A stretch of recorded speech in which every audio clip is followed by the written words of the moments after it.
What's up, idols? It's CC Lesson 3. Welcome back to my channel and thank you so much for clicking on this video. Before we dive into this video, I want to let you guys know that on Patreon for another few days, I have a coupon available for you guys. If you want to check out some of the stories that are too explicit for YouTube, more foreigner dating in Korea hookup story times, love stories, chaos and madness, check that out on Patreon. If you want to see some of the couple vlogs with me and my boyfriend, check that out. The coupon is only valid for a few more days, so get it while you can. But for this video, I want to talk about something weird that's been happening in Korea lately. I want to talk to you guys about a troubling trend regarding children in South Korea. We know the birth rates are down, like pretty low, very, very low. But did you know that kidnappings and abductions are up?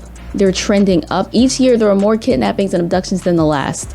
And since we are talking about kidnappings, stick around to the end if you guys want to hear something personal about me, what happened when I was 9 years old. But I feel like this sort of video is really important for people who want to go to Korea as a teacher because there are things you need to be on the lookout for. And if you want to go to Korea and move there and live there and you plan to raise kids there, especially want to focus on what my life was like as a teacher in South Korea, some of the things I've noticed with kids and their parents, because oftentimes in Korea, you are like their parent as well.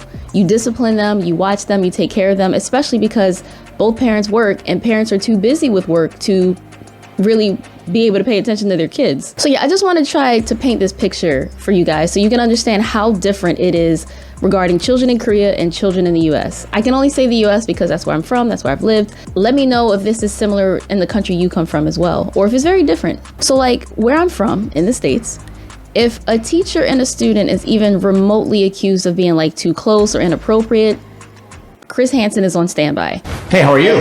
Good. Why don't you have a seat right over there? Sure. Not so fun fact, one of my high schools, Franklin High School in Reisterstown, Maryland, my 9th grade science teacher was really close with a lot of female students. And all the girls loved him. They're like, oh, he's so hot, he's so cool, he's so nice, he's so young. But there were a growing number of us who realized something's off with him. Like, he's a little too close and too casual with like young girls. So imagine my not so surprise when it comes out in like 2017, 2018, he got arrested for inappropriate misconduct with a minor, a young girl.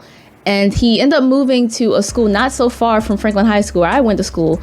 And his name was Richard Hanna. So if you guys are bored, Google Richard Hanna, you can see everything he's done or been accused of. But that was a teacher that I had that turned out to be a PDF file. Even in a movie I saw recently, Weapons, it came out last month. You know, like the kids go missing. Very good movie, highly recommended. But the main character played by Julia Gardner, she's a teacher and she was accused of being inappropriate with her kids because she gave a student a ride home. So in the US, just like you can see, there is like a strict line between teacher and student. In South Korea, not so much. It's the complete opposite in South Korea. Like in the States, if you have a picture of a child in your phone that is not a relative, not a family friend, you are being looked at sideways. But in Korea, it's normal for them to want to take pictures with you. Teacher, together. So even to this day, I have pictures of kids in my phone and it's like, it feels weird to me at my core because of where I grew up. But it's normal in South Korea. And honestly, the students really get close to their teachers because you're like their parent. Like oftentimes they spend more time with you as their teacher than they do their own parents. So I would be minding my business in my classroom on my break, one of the few breaks I get.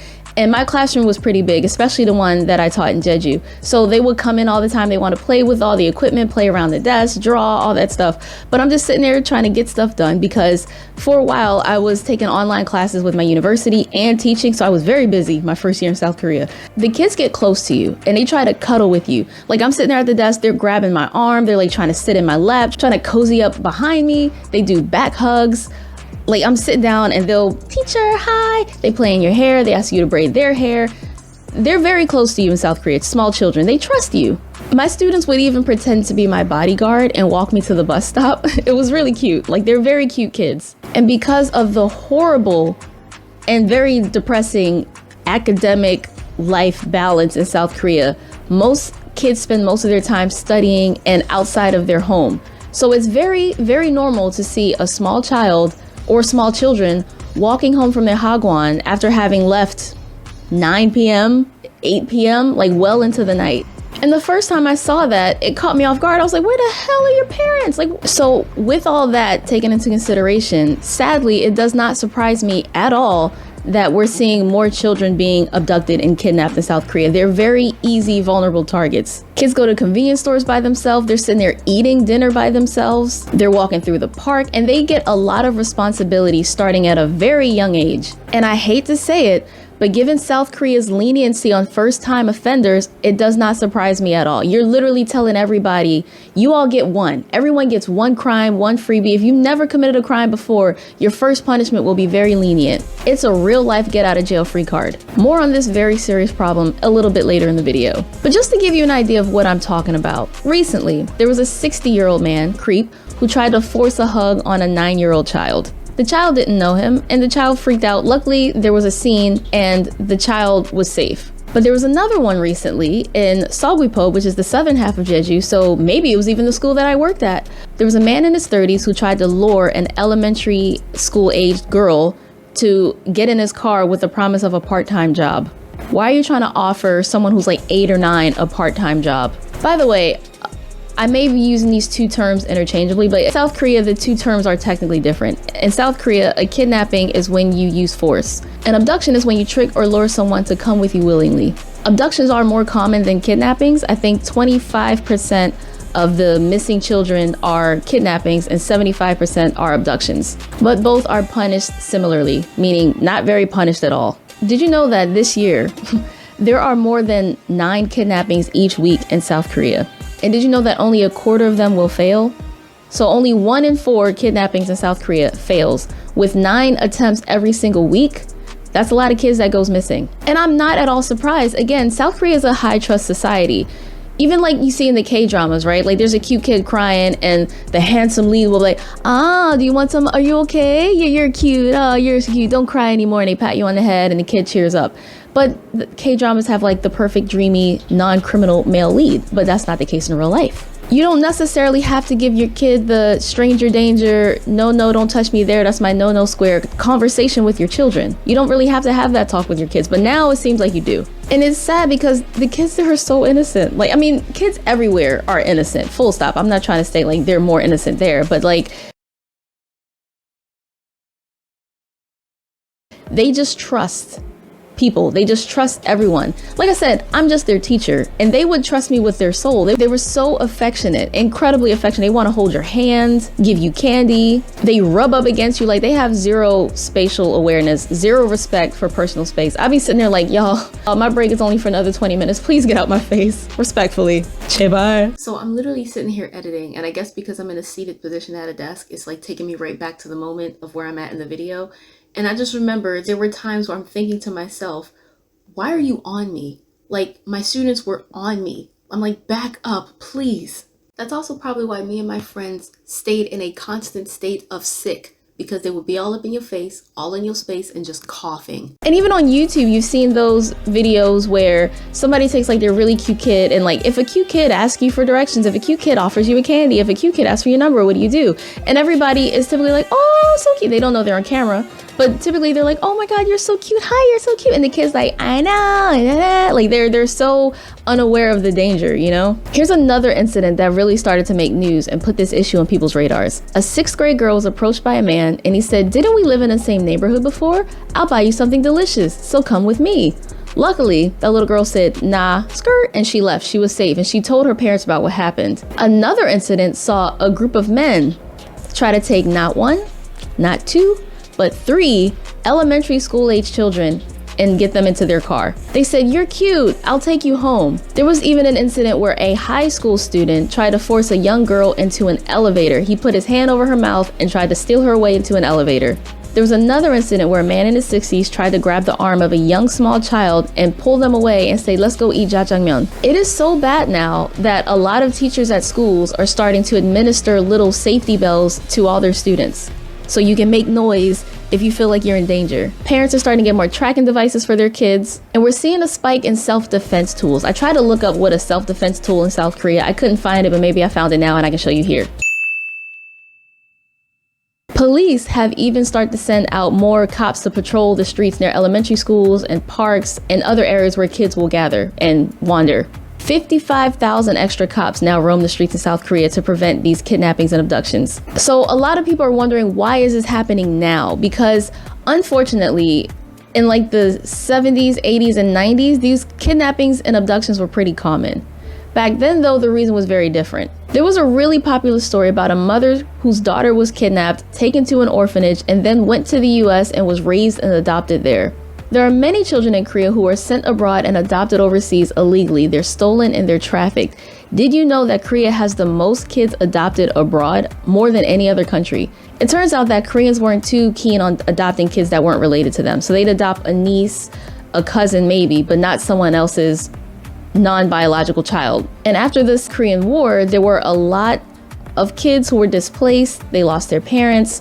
Parents couldn't afford them, so they would send them to orphanages. Those kids were then trafficked abroad because nobody in Korea would adopt them. And this was actually big business. Kids were being brought from Korea to the US, Canada, Denmark, the Netherlands. So back then, these crimes were common for that purpose. But with the increase in CCTV, with people having mobile phones, with better forensic DNA techniques and technology, these cases started to drop and things were pretty peaceful. But then enter the 2010s and we start to see an increase in these children going missing for totally different reasons. One of the possible theories is it is retaliation, a grudge, a way to punish the parents. And I first heard about this sort of thing from China because, not so fun fact, did you know that in China there's a lot of elementary schools and middle schools that will have these lockdown drills like we do in the US for school shootings, except they do it when a crazy man goes into a school and tries to attack children to make the parents suffer. Because we know for decades in China,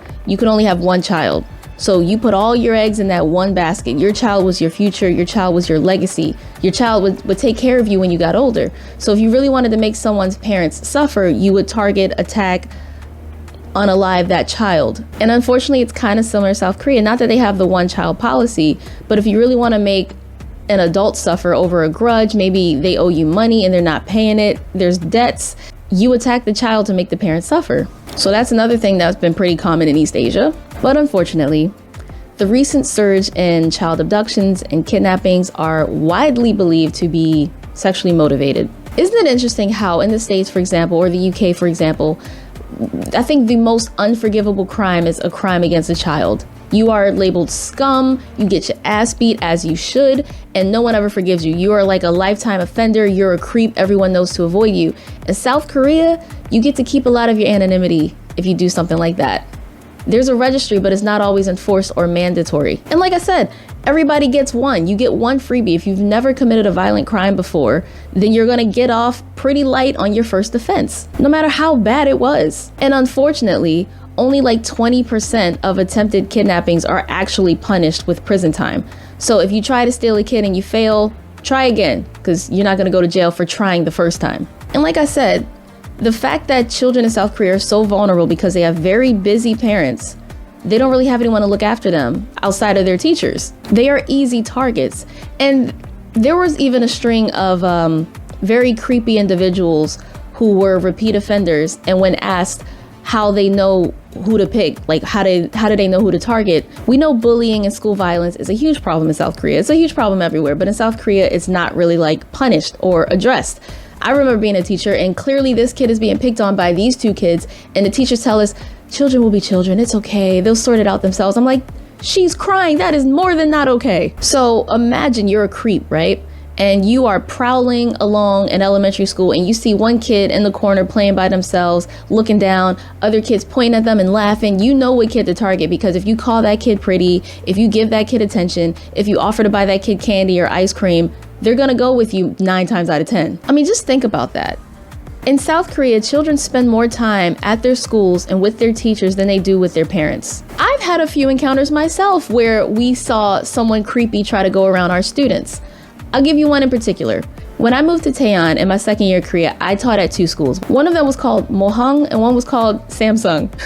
So when I worked at Samsung Chogung Hakyo, it was on a hill. If you saw some of my early vlogs, you might have seen me like walking down the hill because I'm free for the weekend. We're about to go to Seoul Turn Up, and like that's usually how my vlogs would start. But the school was up on a hill. You had no reason to be on that side of the street and up the hill unless you had a child at the school, unless you worked at the school, unless you were doing maintenance, or you had no reason to just lurk, to be there casually, right? I remember 2 different creeps who would kind of just stare at the school from the bottom of the hill. And I used to get nervous because some of the kids rode the public bus. Like, they have these really cute, small little yellow buses for younger kids, but it is not uncommon for kids who are a little bit older to ride the public bus to and from school.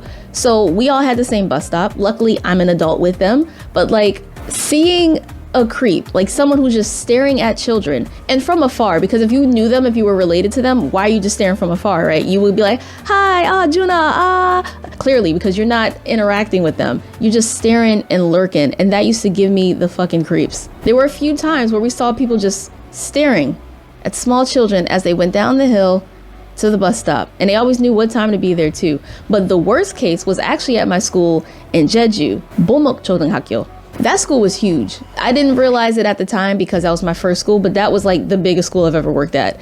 And we had a really huge track field in the front. There was this old guy who would magically, the timing was insane, show up to walk around the track when the kids had recess after lunch. He just knew what time to be there every single time he showed up. And whenever a teacher would notice him, he was like a known problem. We would have to go get a male teacher, one of the male homeroom teachers, to come and kick him off and be like, please, like, we don't want to have to call the cops.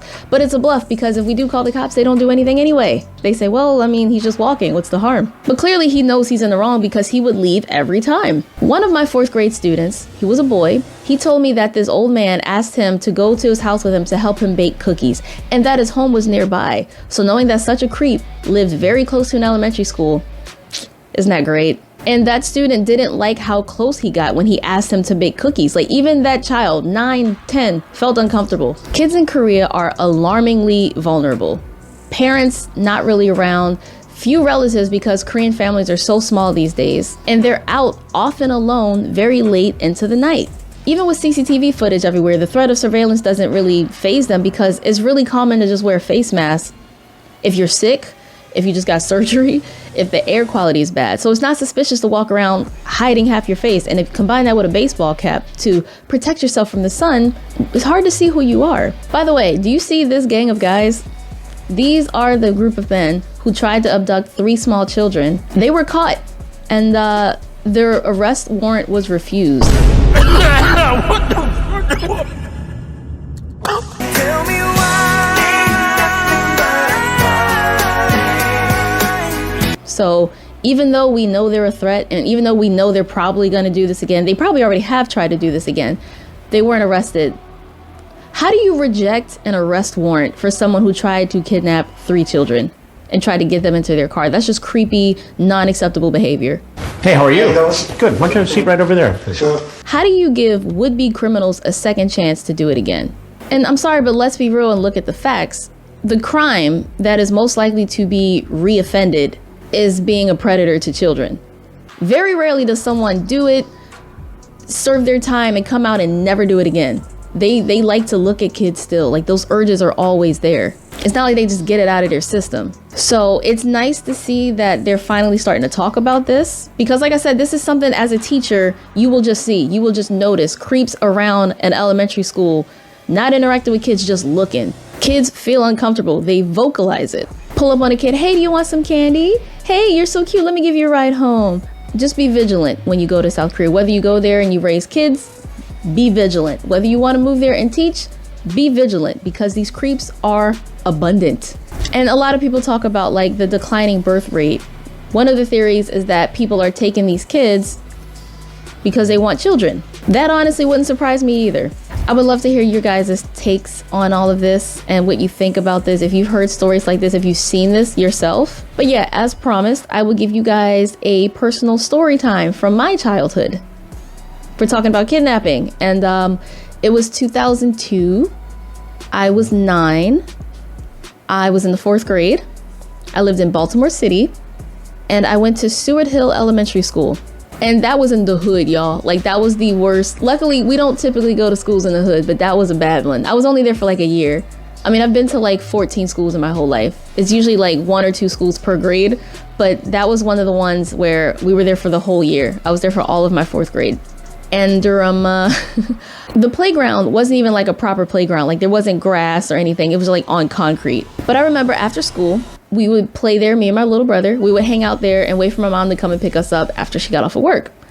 So there was one day where some creepy guy came up to me and asked to help him find, I can't remember if it was his cat or his dog, But either way, I said no, and I pulled away from him.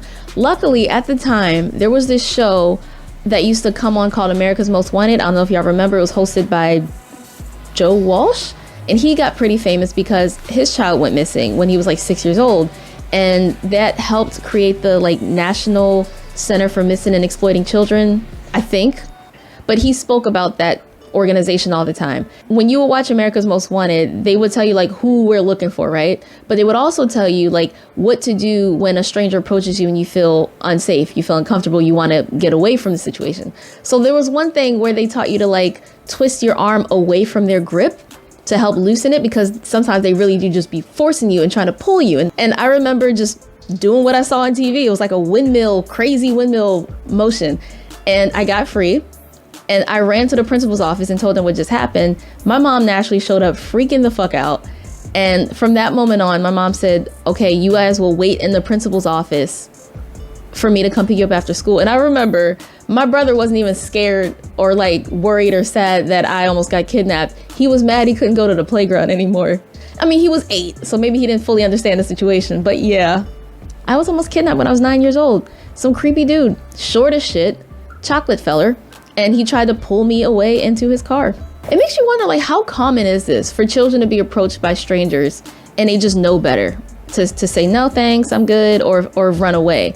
Like, it's one of those things where, like, if you're still alive and unscathed, it's like, oh yeah, that happened. I was almost kidnapped too. Like, it shouldn't be that way. But yeah, guys, I'm making this video hoping you guys are more aware of what's going on with the kids around you.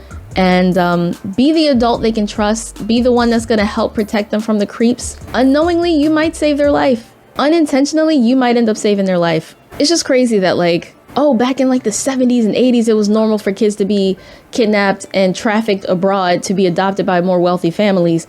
And now it's happening again, but for perverted reasons. So yeah, guys, thank you so much for watching. If you did, remember to like, comment, share, and subscribe, and I will see you guys next time. Annyeong. Stay vigilant.